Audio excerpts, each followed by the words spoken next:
Hello everybody, welcome back to Forever United TV. Welcome back to another live show this morning. It is match day. We are going to be getting into the details on what we think that lineup will be coming up later in the show. But we have to start with the embargoed version of Ruben Amorim's press conference. It really kicked off last night online. Certain people not allowed to put the video out. It is now out and now in the public domain. I'm going to bring you a clip from it in which Jamie Jackson from The Guardian really goes in onto Ruben Amorim and his system and how he really needed bigger and better players to play his 3-4-3. Ruben's response to this is telling. I'm just going to tell you that now. If you haven't seen it already, I'm going to play the clip in a moment and then you make up your mind as to what you think Ruben Amorim's mindset is here and if you think all is well behind the scenes at this football club, because it really does not look like it is at the moment. I'm not bigging this up. You make your own mind up about this, but this is the first time that I have seen Ruben Amorim respond in this way. And this is even more down than the first part of the press conference where he really was stony-faced and I think a little bit short with a lot of the journalists in there. Kind of fed up, Ruben Amorim. We'll bring you the updates on the transfers and everything else going on as well. Update from Romano. And again, everything else going in and around the football club regarding the loan situation with certain players also. But really, it is should be about the Leeds game today. But again, to start us off, it is looking a little bit doom and gloomish. Well, that's how I see it anyway. It's not nice to talk about it, but I'll let you decide yourselves. This is where this is now with Manchester United, and I think there are definite issues going on behind the scenes. And this opening clip here, the clip that I'm going to play you now on Romano and what's actually happened with well, I can only guess, conversations with Jason Wilcox behind the scenes. This is what Jamie Jackson asked Ruben Amorim in the press conference yesterday in the embargoed version, which no one has really talked about yet. So let's get into it and let's see first of all what you think of this clip. Jamie, Ruben, you said recently that with regard to changing your system, you're now starting to understand that to play your 3-4-3, you'd have to, like, in essence, how a lot of top players, you're now starting to understand it's not possible. May I ask why you didn't realise that when you first came into the club? Or, I mean, can you clarify what you meant exactly, please? I don't want to talk about that. I just focus on the Leeds game. That's interesting. It's not like you not want to talk about it. Yeah. Do you regret saying it, maybe? Is that why? No. But I want to talk about that. Okay, so I'm going to try one more time. Looking at those comments, it seems a little bit mystifying why you would say that a year in, that, you know, you're only just realising that you wouldn't be able to get the top players. Has something changed with regard to budget or what you've been told? Or did Jason Wilcox maybe talk to you about, I don't want to talk about that. Okay. But you are very smart, so. I'm pretty certain it's not just me that picked up on the obvious there. Ruben Amorim asked a simple question from Jamie Jackson. I've been in press conferences with Jamie before and he is brutally in on it and he doesn't let it go. He'd happily sit there and argue his point with managers in press conferences. He's done it with Ten Hag, he's done it with Ruben Amorim already this season. He's one of them journalists that he's definitely not scared about asking the killer question, the one that's really going to get the reaction, the one that everybody wants asking, basically. And that was a simple question. I didn't think it was even that bad, but Ruben Amorim shut it down like big time in that presser yesterday, on Friday.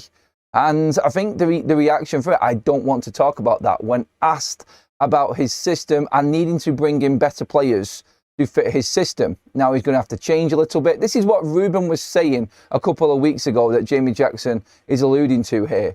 Talking about he now needs, and it's clear that he needs better players in better positions. He needs an Ahmad 2.0. Remember them conversations? He wants Ahmad on the left-hand side, same as the right-hand side, so on and so forth. And Jamie was just going into questions and lines about that. And he's just saying now, it's like, is there really a change behind the scenes? As Jason Wilcox told you that there's a change of plan, there's something changed. I don't want to talk about that.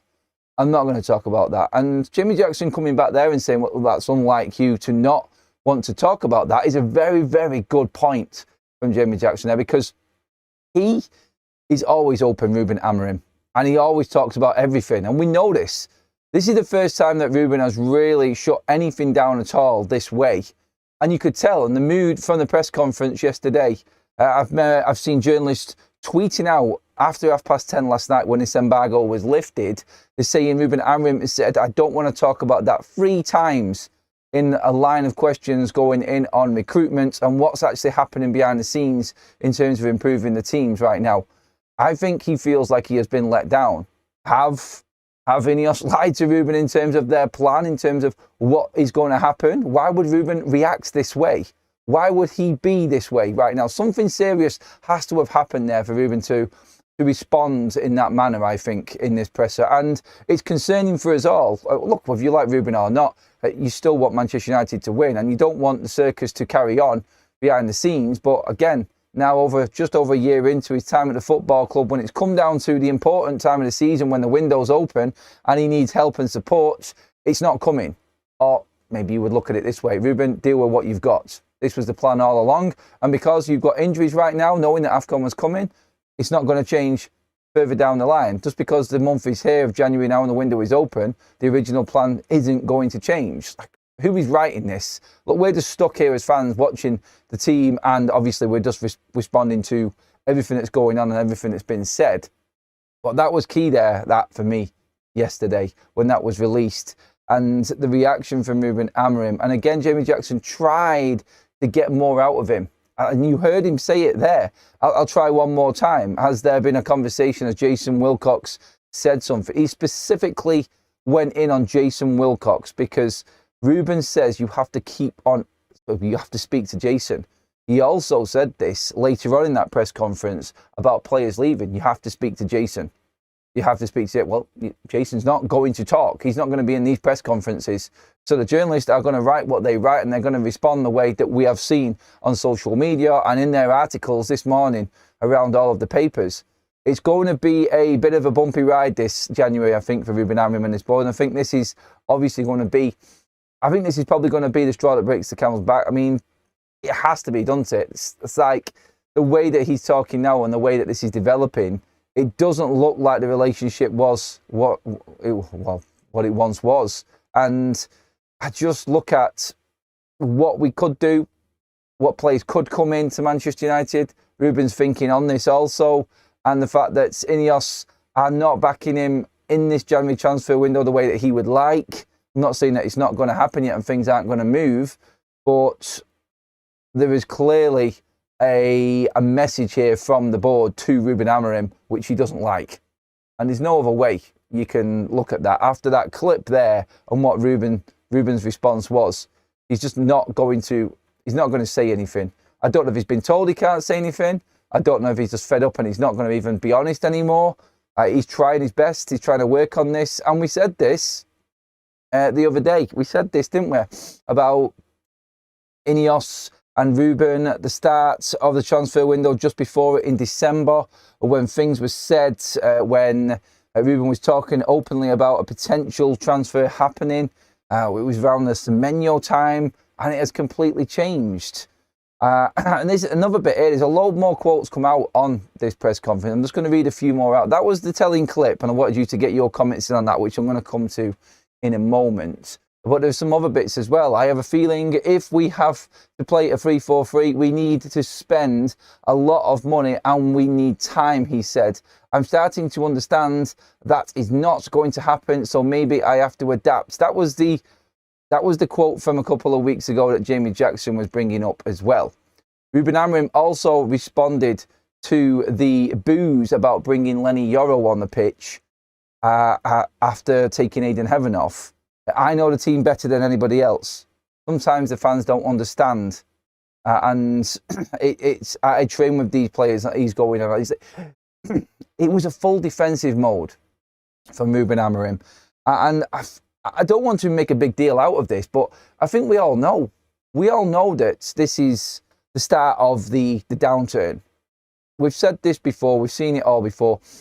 I think what Ruben's doing here, defending his system, defending his substitutes now, having to explain what he's doing. He's the manager and he thinks he should be able to just do what he wants, which is right in a way.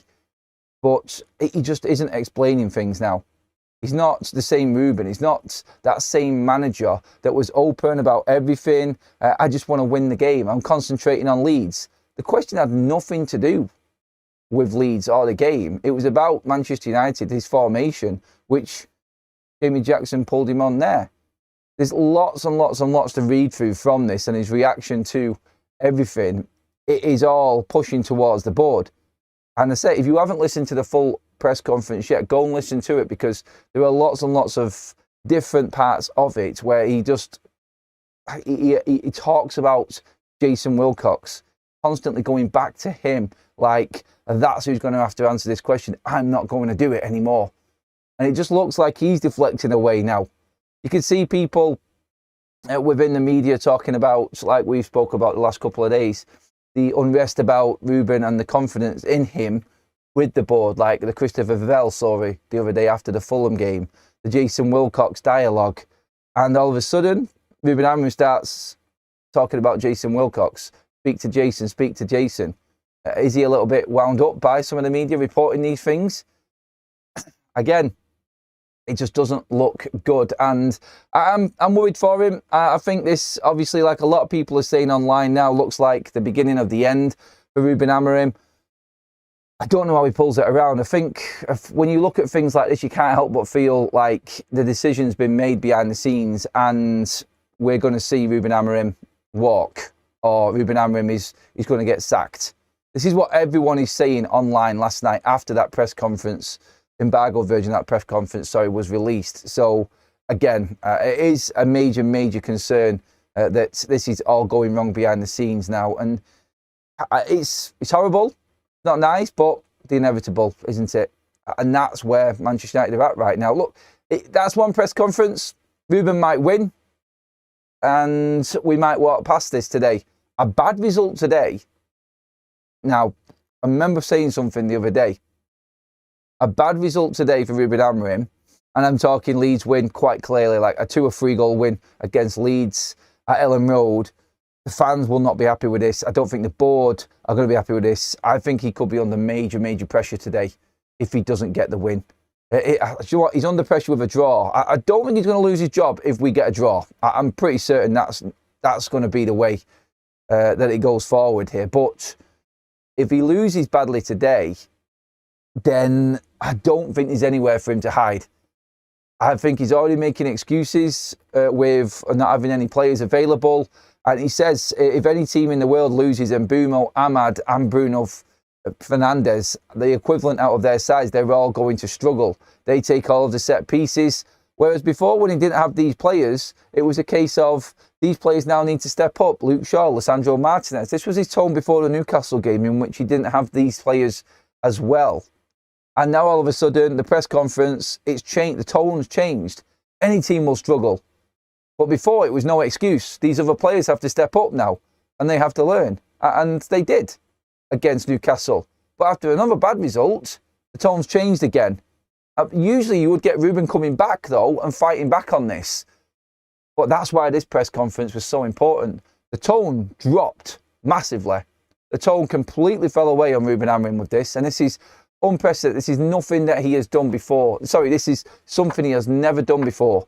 He has always been open and answered every single question the way that Ruben does. And for him to just say, I don't want to talk about that, definitely tells you that something else is going on besides the football side of things.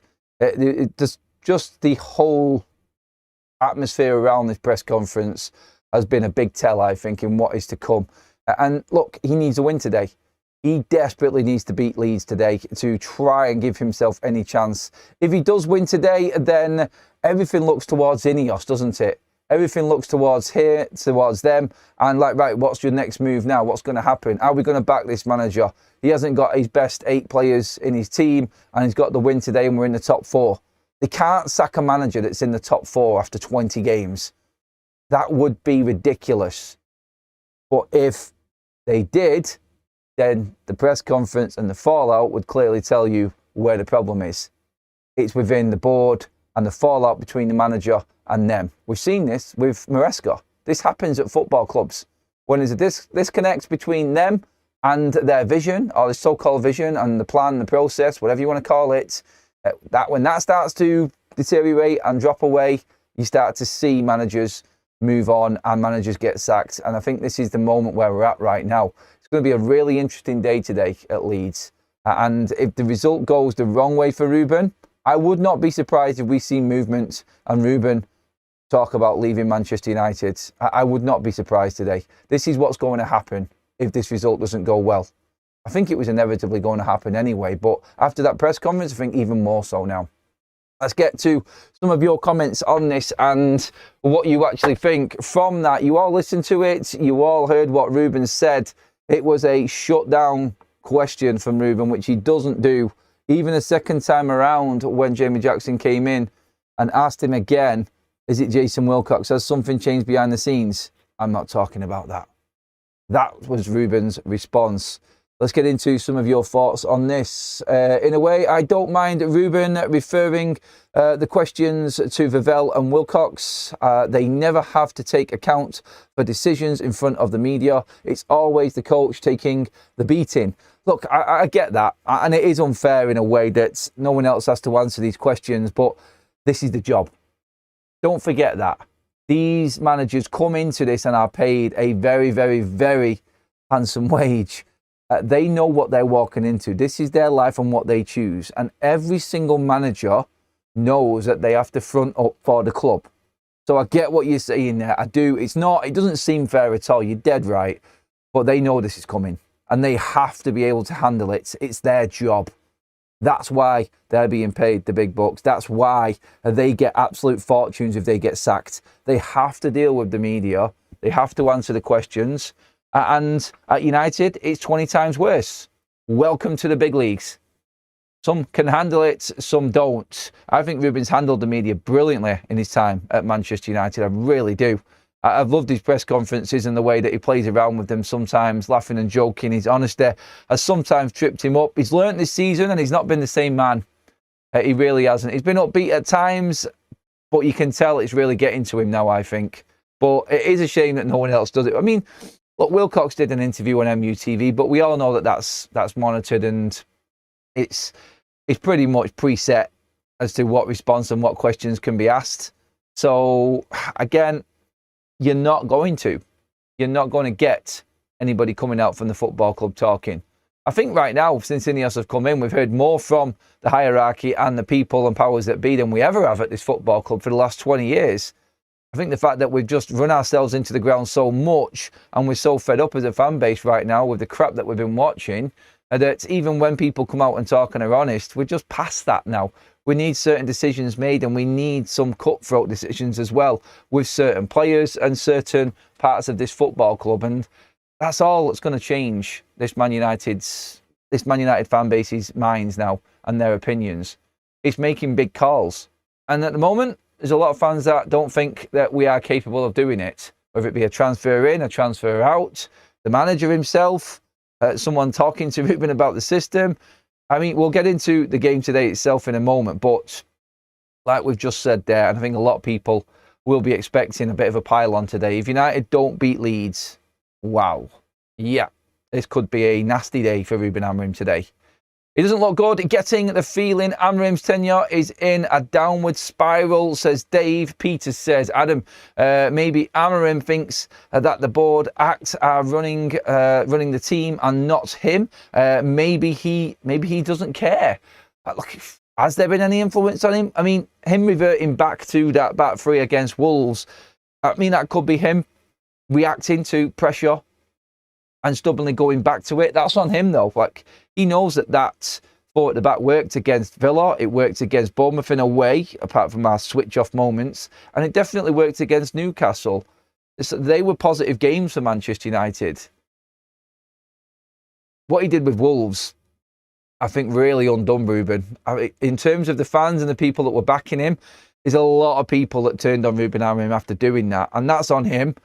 And if he's got a problem with the board above him and they're trying to pressure him to play this new system, then that's down to him to deal with it in-house, not take it out on this team and us watching the games and changing it because he thinks that is just the way it should be. It's like Ruben changed and he made this whole thing like what Gary Neville was saying, like the media in his head and the media are playing on his mind. I'm not changing it for them, I'm changing it because it's the right time. And then straight away he goes back and does that. That's where a lot of fans won't have sympathy for Ruben Amorim.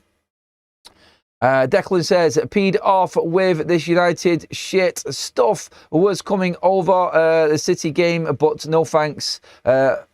I don't want to go back to Ireland angry and upset. So Declan was coming for the City game then, is what he's saying, but not anymore. Not anymore. Amorim can feel the pressure. The next 4 games will decide his career. I think I have alluded to how important January actually is at the moment. Wilcox is not the best in class. The journalist should be trying to get an interview with Radcliffe and ask him, where is this best in class that you promised us? And what is the project? United are worse under him. Well, in the league, we're not at the moment. That's the argument, isn't it? And that's where a lot of people will come back and say, well, I just mentioned it there then, actually. If United win today, United go 4th. And I'm sorry, what can you do 20 games in? If your team's 4th, then something's clearly working. It's such a strange season right now to be where we are, on the brink of what we think is another manager leaving, yet a win today at Leeds, as good as that is as well for the result on its own and that rivalry and how important this match is, Ruben's career at Manchester United, I said it before, you cannot sack a manager who's 4th in the league. They're not going to sack him if he's 4th. If he gets the win today, all of a sudden, you'll have Bruno coming back soon. God knows what's happening with Kobbie Mainoo. I'm sort of half given up on that situation at the moment. You might be one more game away then from Ahmad and Mbeumo coming back. Like we said before, Mbeumo plays tonight, and if South Africa beat Cameroon tonight, then Mbeumo's back for the game against Burnley on Wednesday. So that's something else to look at. You could have Mbeumo, you could have Mainoo, you could have Maguire, you could have Bruno back anytime soon, and all of a sudden it starts to change. Results are always going to be what determines the Manchester United manager's future. And Ruben knows this more than anybody else. I'm just trying to win games. Let's try and win the next one. It's just about the game. I'll pick the team that I think is best to win the game. It's all about winning with this Manchester United manager now. And if he doesn't get the results, all of what we're talking about today is going to go on to a whole new level of Ruben is in trouble. It's all about the manner of the performance today as well. If it looks like, for any part in this game, that this team is not playing for Ruben Amorim and it looks completely disjointed, man, it's not the knives, the swords, the samurais will be out for Ruben Amorim. Never mind the knives, you'll have the bleeding guns out for him. He'll be an absolute lamb to the slaughter in that press conference after the game at Ellen Road today. I don't and would not want to be in his shoes when that comes around, but this is the situation now, and we've seen it bubbling up. It's got to this point, and it does feel like the end is coming. I can't help but feel it. I would love him to win today, just to shut everyone up and just say, well, I'm 4th in the league. I just want to see my team win. That's it. I just want to see United win, and I want Ruben to win. But I know what I'm watching here, and I've covered this with you all so many times on this channel already. We did it with Ten Hag. The same things were happening. And it does look like it's going down that slippery slope again. Sean says in the chat, we ruin players and we ruin managers. This club is rotten on so many levels. Being a United fan is bad for your health. Time for a change of lifestyle. Golf might be the answer. Trust me, mate, I play golf. It's just as stressful. I mean, that might just be me because I'm just that temperament. But yeah, Wolves game wasn't a shock. We wasn't played. We haven't played well against a low block for years. No, we haven't. But it's Wolves, the worst team in Premier League history. And we're at Old Trafford, and we should win that game. By the way, that's the Wolves team that we beat 4-1 at Molineux. So no excuse there. And I know you can always bring up the same old stuff about low blocks. It is different now. It is different. Manchester United should be able to beat that Wolves side. You can't just use, we've struggled all for years and years with a low block. That's not going to carry right now. United should be beating Wolves at home. John says, Amorim project is over. He's been backed with 5 first-team, is that 5 first-team players, I think? Left it too late to adapt and played Bruno out of position to freeze out talent like Kobbie. Well, a lot of fans will keep on saying, given the injuries and absences, I'd praise a point today if the right effort is made by all. So it's all about the performance from Lawrence today is what he is saying. It's about the application from the players, I think, more than anything. When people tell you tell you we have a good squad. Just show them these games without Bruno and Bumo and Ahmad. It's clueless, sorry. It looks okay with Mount versus Newcastle. Mount being the killer one. Mount definitely affected Manchester United because Ruben's playing a player he clearly doesn't want in the side, and Joshua Zirkzee. And when he's playing players that he knows he really doesn't want to, that's a man fully backed into a corner with nowhere to go. Okay, I don't, even if Kobbie Mainoo was fit and available, I don't think he'd be wanting to play him because of what's been said and what's been done already. And we've talked about this yesterday on Kobbie Mainoo. With Kobbie Mainoo and Joshua Zirkzee, they wouldn't be getting anywhere near this team still if everyone was fit. And for Ruben to lose 8 players, I think he just feels like he's been buried here and there's nowhere for him to go. I think he actually feels sorry for himself a little bit. Just my opinion alone on this. I think he does. And that's why he went down the line in that press conference of talking about any team losing the likes of Bruno and Bumo and Ahmad, along with Mason Mount at the same time, would struggle. And there's nothing that he can do. The academy players are not good enough for him to use right now. Joshua Zirkzee wants out the football club. Kobbie Mainoo wants out the football club. And they're his go-tos right now. And we've not even got Kobbie, but they're his go-tos to try and bail him out. You can see why he feels a bit defeatist, I think, right now. And look, I get it. I do. It's a horrible situation to be in for him, but he's got to find a way out of it. He's the Man United manager, and no one's going to give him an excuse. No one. Weekly Getaway says, with a super chat, thank you, mates. I ask again, which manager will do better than 4th with this team on board? Yes, we lost to Everton and Wolves, but we also beat Liverpool away and Chelsea. Question mark. Yeah, I think it's the West Ham draw, the Everton defeat, the Bournemouth leading 3 times at home, and then drawing to the worst team in Premier League history at Old Trafford as well. It just hurts people. The capitulation against Brentford, Grimsby and Manchester City have definitely not helped. This is where United fans are at. There's a lot that's gone under the bridge, a lot of water that's gone under the bridge. And a lot of fans are just not forgiving Ruben for that cup final against Spurs.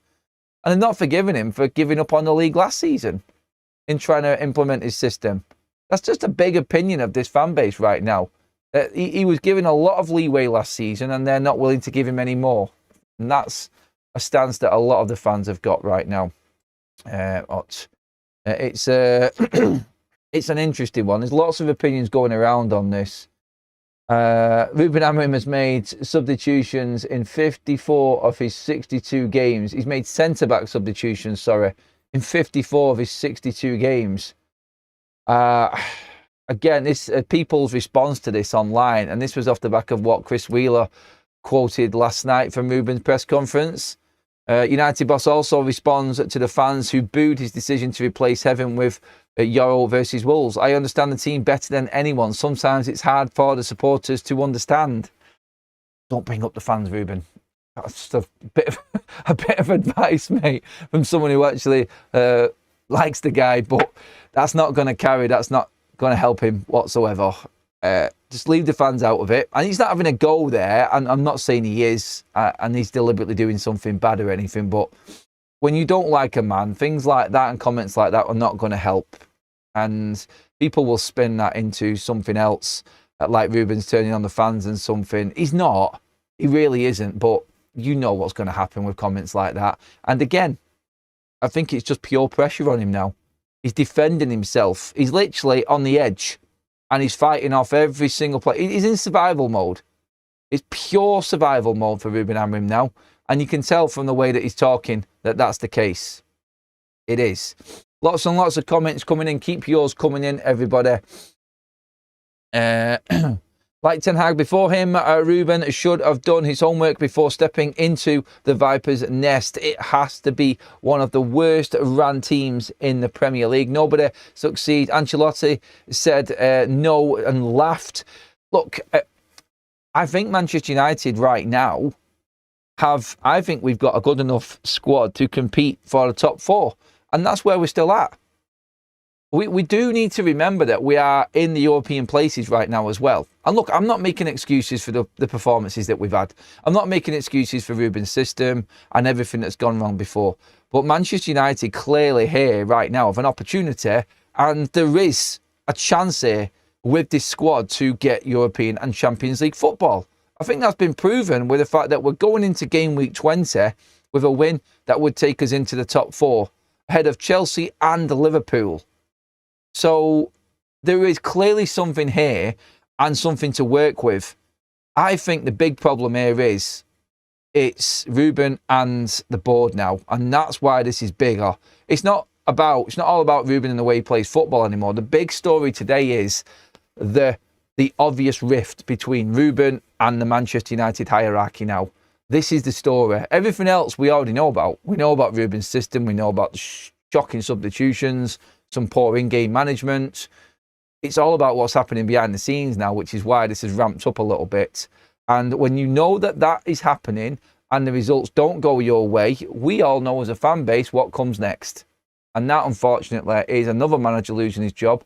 And then we'll start to see conversations and debates going in on the lines of it's an impossible job at Manchester United. Poison, chalice. I get people saying that. But with the players that are in this squad, there is a way to get Manchester United back in the Champions League. And then we should be asking the question about the hierarchy. Right, these players have made it to this point. What do you do now to go to the next level? Because this is their ceiling. Clearly, that's their ceiling. That's not going to get any better unless you invest and improve on it. So this squad can get Champions League, and then you absolutely take it apart and move on to the next level. Some people will say, well, they deserve to be in the team because they got into the Champions League. No, not at big clubs. That doesn't happen. It doesn't happen at Real Madrid. It doesn't happen at Bayern Munich, Barcelona. It won't happen at City, Arsenal, Liverpool, Chelsea. They will go out. They will get rid of players. As an example, like I was talking about, Maguire and Casemiro, do we keep them players? That debate's going. And I can feel myself fighting that debate also. And then I look at Chelsea and I go, Thiago Silva, left.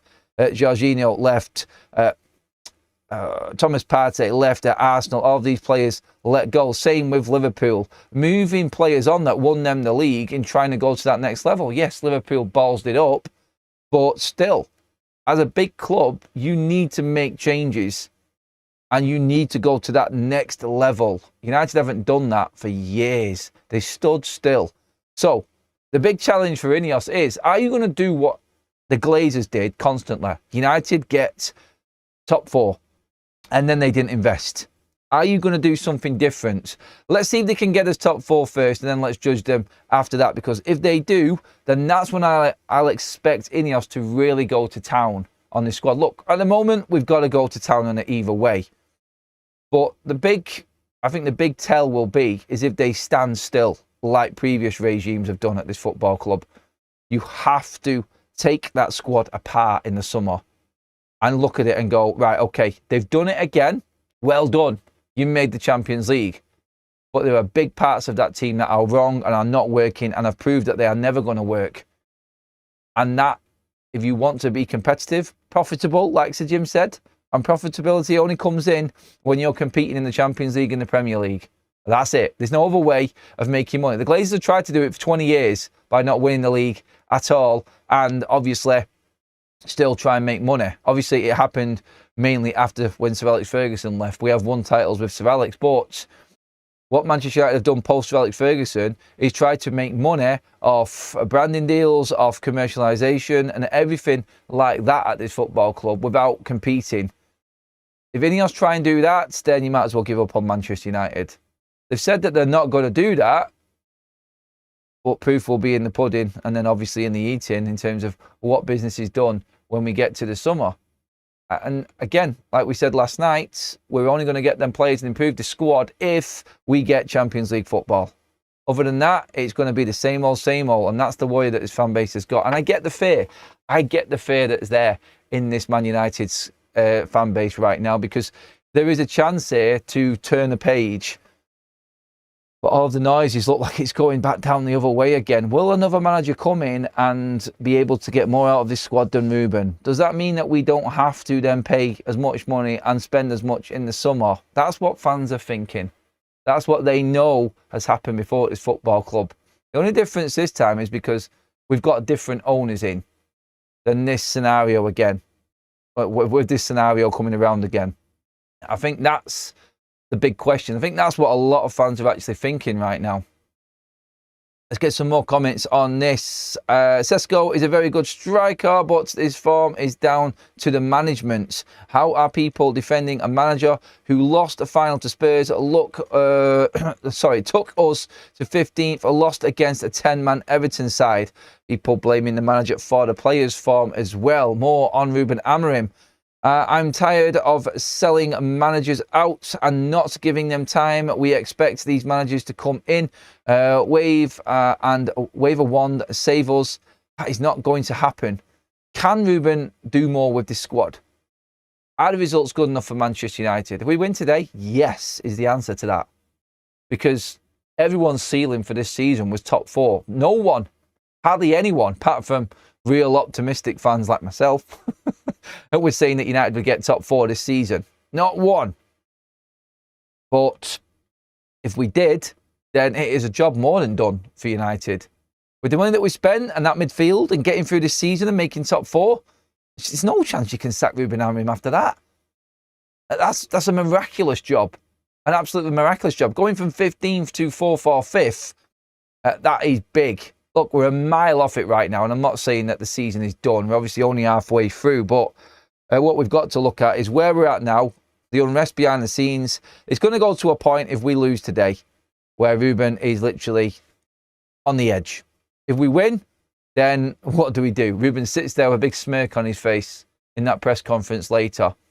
And I don't think there's anyone who can argue with what's happened then and where we're actually at in the league. And I think even the biggest Ruben outers would say, well, he's clearly not going to get sacked after beating Leeds today and being in the top 4. That's not going to happen. Look, the problem we've got is every time that this chance has come around for Manchester United and top 4 has been dangled in front of us, but we have bottled it. We really have. Quickly, we talked enough about that press conference and Ruben. Now, moving on to obviously what Romano has said about Jan Diamonde. Manchester United, again, confirmed are very, very interested in Jan Diamonde. He is the left-sided winger at RB Leipzig, playing in the Bundesliga right now. Over with Ahmad with the Ivory Coast at AFCON. Again, it doesn't look like Diamonde is going to happen this January because of what Romano has said and what a few other people's stance has been on this transfer. But Romano's talking about it as a definite target for United. That could be the way that United go in the summer with the wide attacking player that we're supposedly looking at. So Jan Diamonde is definitely a player that Manchester United are going to be looking at in the summer. But Romano has actually said last night, that it is going to cost a lot of money, upwards of 70 million euros for Diamonde. I don't think United are going to pay that. I'm pretty certain they're going to pay that. But that's, again, another journalist coming out in Romano saying that the price is going to start off high. They don't want to let him go in January, and they're not going to allow him going cheap in the summer either. Don't forget, everybody, to please pop a like on the video if you're enjoying the content as well. Make sure that you do hit that subscribe button. Also, bringing you all the Man United news as it happens. Let's get some more comments on it. I mean, in terms of transfers, we asked last night, I'm going to ask the question again, who would you bring in for Manchester United this January? Who you think is actually available, everybody? We don't have depth. We need players, but the owners need to sort it as well. If the board wants European football, they must and have to spend and get what they want. From Peter Ant with a super chat. Thank you, Ant. I said it before, we are predictable because we can only attack up the wings. We are easy to set up against. No investment now means 7th or 8th, and that would mean no European football. Now, Romano also, look, I'm going to be honest here right now. I've not listened to Romano's video from yesterday. I've picked up the quotes and clips. There's a lot of people online talking about Romano saying that Xavi would jump at the chance to come to Manchester United as a manager. He's waiting for United, in fact. At some points, people have said this, and Romano has always been on this. I don't think he said it recently. I think people are bringing up the Xavi situation because of something that was said before. by Romano a while ago. And I'm going to stick with that. I don't think Romano said it. Look, if he did, he did.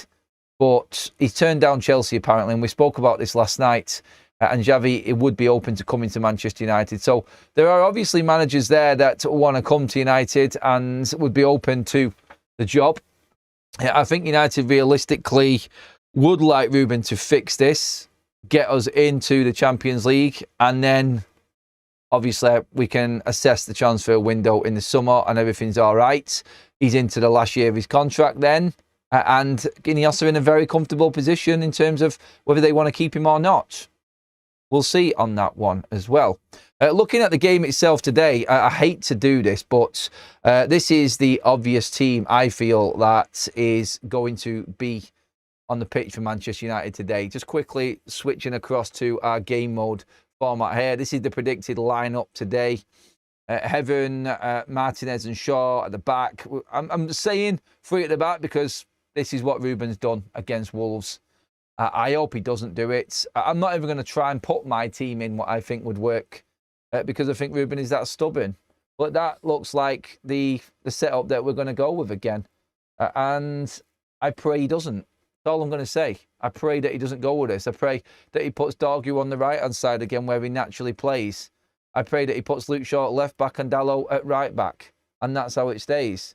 Manuel Ugarte and Casemiro obviously going to play the main 2 midfield roles. Maybe Cunha slots in there and does a job in the middle as well at times to help out. And then you've got 2 big men up front that you can go direct to if Leeds want to really press us high. I'm literally clutching. I am. There's no one on the bench that can change anything in that team. And these players on the screen right now, I think the majority are right and they're going to play. They're going to have to play for Ruben Amorim today and show that they believe in him. Because if they don't, Leeds will smell the blood and Leeds will absolutely rinse us. I hate to say that. They're a newly promoted side that are just above the relegation zone right now, and it sounds like I'm giving up. The fact that we have dropped points at home to 2 of the teams in the bottom 3 this season already tells me that it doesn't matter where anybody is in this league. When they come to play Manchester United, anything is possible. It's up to this lot on the pitch to show that they believe in Ruben Amorim. If they don't, we will see it today and we will see this team fully collapse. That is how I think Manchester United are going to line up today. I do think that it is going to be a back 3 again, sadly. I hope I'm wrong. I said it before. I hope I am wrong and I pray that I am wrong. But knowing this manager, after that press conference, how stubborn he actually is, I think he is going to go with this Ruben today and he just believes in that being the way that United will get the points. Look, you can imagine Ruben's mood if he gets the win playing with 3 at the back today. After everything that's been said, he's going to be bouncing, isn't he?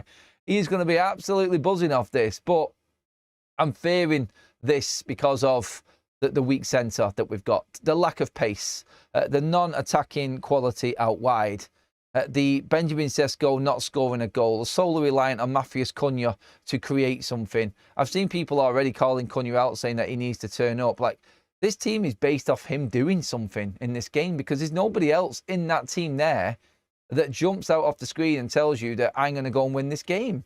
There's no one. Casemiro from a set piece. What's Xerxes going to do? What's Sesko going to do? I'm hoping Sesko steps up and does something today, but I haven't got my hopes because I'm going off what we've seen already. And there's only one man on that pitch there that has shown anything this season of quality. It's not been consistent in Cunha, but I look at it and that's all I've got. That's the only hope that I have actually got today that Manchester United could get something from Leeds. It's Cunha. But all they're going to do is exactly what Wolves did. Right, lads. If I'm Daniel Farke right now, what am I doing? I'm going to take Cunha out of this game. And then let's let everybody else have the ball. Because what's Dalot going to do? Dargu has been good recently, but I'm sure they're not too concerned with him. Ugarte, let's not even go there. Casemiro, maybe, out of nothing. Sesko might be from a set piece or a cross comes in. But if you take your creative spark out of that team, then you're up against it. You're looking there at, what, 7 defensive-minded players in Dargu, Dalot, Casemiro, Ugarte, and the back 3. 7. Then you've got a player who doesn't want to be there in Joshua Zirkzee, and a striker which has got the pressure on his shoulders because he's young and he was the record signing for INEOS so far, and he's struggling in the Premier League to adapt because he's never played there before. That's it. So someone needs to have a whale there. Dalot, Dorgu, Casemiro. I'm looking at them players and thinking, can any of them step up? It says Zirkzee obviously scored a goal against Wolves the other day, and people have used that against Ruben Amorim for subbing him off, but really he's moping around that pitch like he really does not give a toss, and that's the problem that we've got. That is a big problem. It's now Ruben, like I said before, relying on players that he doesn't like and doesn't want to use. Quite clearly, that is the case with the likes of Kobe and with Zirkzee. We have had no injury updates at all. We were hoping that something might come out that gave us a bit of encouragement yesterday. Not happened, everybody. Sorry. We're going into this game blind with what's going to happen. We have to accept that that is going to be the team and there's nobody fit. So in terms of the hopefuls, you could say Mason Mount doesn't look likely. Mainu, again, doesn't look likely. Maguire still not fully fit and ready. That's another problem for Manchester United. They're the three that we were looking at on Friday as to might possibly come in and strengthen Manchester United's side. Not the case by the looks of it so far. Hate to say it, it's not looking very good for Manchester United and Ruben Amorim in terms of options off the bench today. And sadly, them injuries are still there for us. God knows what it is. I put the poll out last night on Kobe Mainu, actually. Really concerned and not convinced by the Kobe Mainu saga at all right now. I don't know if he's injured. I don't know where that's at. And there's a lot of people thinking the same thing regarding Kobe Mainu right now. The mystery, the injury that wasn't before Aston Villa, that injury that was supposedly just a little knock. He felt something in training, and now we've not seen him for going on 3 weeks. It's not a minor knock when you're going through 4 to 5 games without the player now being available. It's not minor that. The season can be unravelled in that amount of games. So we need someone to actually tell us what's going on. Let's get some more comments in. Loads of people giving their opinions in the chat. Thank you so much, everybody. Don't forget, we are back with the watch along later as well. Quickly on that, do join us for our prediction league as well. We have got plenty of prizes to give away. 6 prizes, in fact, to give away courtesy of our match day sponsor, OK Jerseys. So I'm going to be giving them away. All you have to do is enter the competition. The link is in the description. I'll pop it into the live chats in a moment. It's the top link in the description on this video, everybody. Pick between all of these match events. Calvert-Lewin scoring or getting assist. Sesko scoring or getting assist. Matheus Cunha scoring or getting assist. Just a simple yes or no. You only have to predict 2 of these to be in our leaderboard. The leaderboard is starting to grow again now, everybody. There's plenty of people in there already with their predictions. And when it comes to the league table and the leaderboard, as you can see there, we've now got quite a few people in on it. So get yours in now, everybody. It's match day. You have up until kickoff to put yours in. All the predictions are there. Like I said, will there be more than 4 cards? I'm going to put a simple yes on that straight away. Will the game be level at half time? I'm going to go yes on that. You can put a wager on it as little as 50p if you want. You can also play the game for free. But if you are on that leaderboard because you have made predictions, you're also going to be in a free prize draw to be with a chance of winning 6 prizes courtesy of OK Jerseys, which could be the windbreakers, the up-to-date training tops, the up-to-date shirts for this season, or replica retros as well. All there on OK Jerseys. They're going to be given away also in the watch along later. Special guest on the watch along as well today. I'm not going to say anything yet. I'll leave that till later. We're going to be kickstarting around about 11:30 for the watch along, so please make sure that you do join us there for that. I am going to quickly just drop the link in the live chat for people who are live with us right now for the prediction game. So that is there now for you. I've just pinned it in there, everybody. So get your predictions in and join us. Have a chance of winning big prizes in this one today. Put me on. I'll show Leeds hell, says Ant.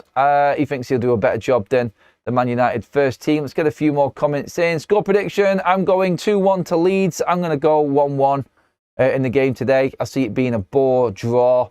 And again, one of them results where we could have done with a win, but we just fall short. I think we will fall short.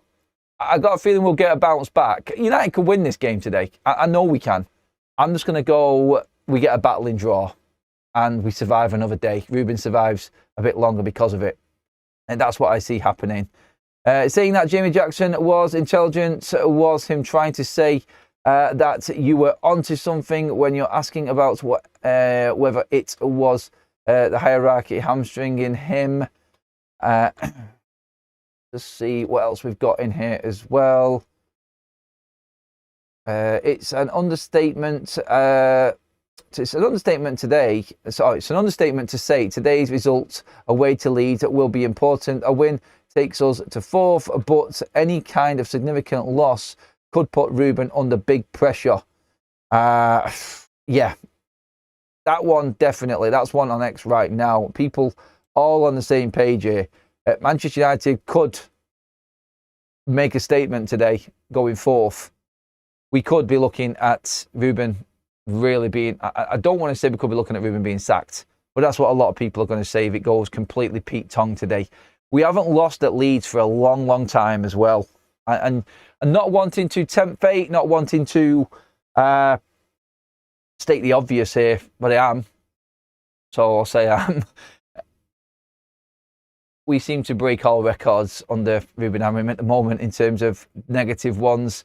And losing to Leeds today, is it the final nail in the coffin? I don't know. I'm worried for him because of what's happening behind the scenes and what he was like in his press conference. I am. I'm not going to hide around that. I think he is under intense pressure here now, Ruben Amorim. And the bad result today. If you get a performance and we just lose, I think he clings on. If we get a completely dejected side today and we get battered by Leeds, I think he might be gone. I'm just going to say that now. I think he might be gone. If he gets absolutely mullered today, then only God can help Ruben Amorim at this point. Thank you, everybody. And again, for all of your participation, it's like Cal says there at the end, you can't draw to Wolves and lose to Leeds after the form we've been in. That's true. Oh, Super Chat's just come in as well. In short, if the players do not turn up for Amorim, he won't survive long. Pretty much, mate. Yes. Sansit, thank you for that Super Chat right at the end there. That pretty much spells it out. Ruben needs a win. Desperately. I will be back on Adam FC with Paper Round. The new format of Paper Round is coming up, so keep an eye on that. That should be out before 10 o'clock, hopefully, everybody. But for now, that is us all done. Get your predictions in the comment section, everybody. It's match day. I will see you all here on YouTube around about 11:30, everybody. Hopefully, you can join us for that then. A special guest with me in the studio again today, and I will catch you all then. Get your